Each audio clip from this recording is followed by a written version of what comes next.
Hello, my name is Cal. I will be responding to Trace Baker.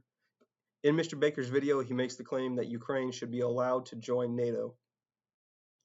In his first point, he states that Russia does not invade NATO countries, so Ukraine joining NATO would prevent further aggression.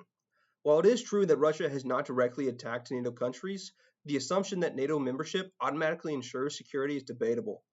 Russia has made it very clear that it views NATO expansion as a direct threat, and further NATO enlargement could provoke rather than prevent further escalation.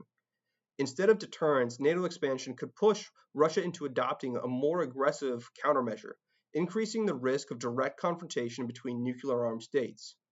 Alternative security agreements, such as a neutrality agreement, could provide Ukraine with security without escalating tensions.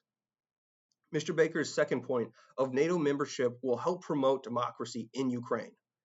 Democracy and NATO memberships are not inherently linked. NATO is a military alliance, not a democracy-building institution.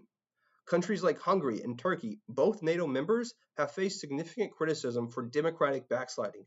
NATO membership does not guarantee democratic progress. Ukraine's pursuit of democracy should be encouraged through economic development, governance reform, and diplomatic engagements rather than military alliance that may inflame geopolitical tensions. His third point of Ukraine's strong military would benefit NATO and boost morale within the alliance. While Ukraine has shown resilience in defending itself, NATO membership means collective defense under Article 5, which would legally obligate NATO to directly engage in any future conflict involving Ukraine. This would put the entire alliance in direct conflict with Russia, increasing the risk of a broader war while including potential nuclear escalation.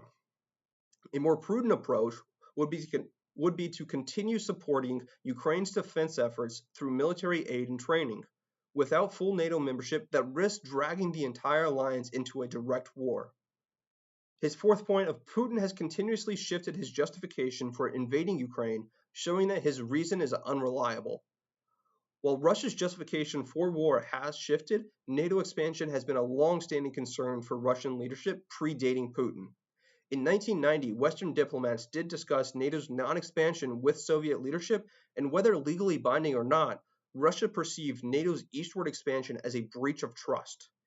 Instead of dismissing Russia's concern, Western nations should consider diplomatic solutions that acknowledge Russia's security fears while ensuring Ukraine's sovereignty. His fifth and final point of Russia violated the Budapest Memorandum by invading Ukraine after Ukraine gave up its nuclear weapons. The Budapest Memorandum was a political agreement and not a legally binding treaty with enforcement mechanisms. While Russia's actions undeniably violated the spirit of the agreement, the lack of clear enforcement mechanisms highlights the limitations of such diplomatic assurances. Rather than using NATO expansion as a solution, alternative security guarantees, such as international peacekeeping forces or diplomatic agreements, could be explored.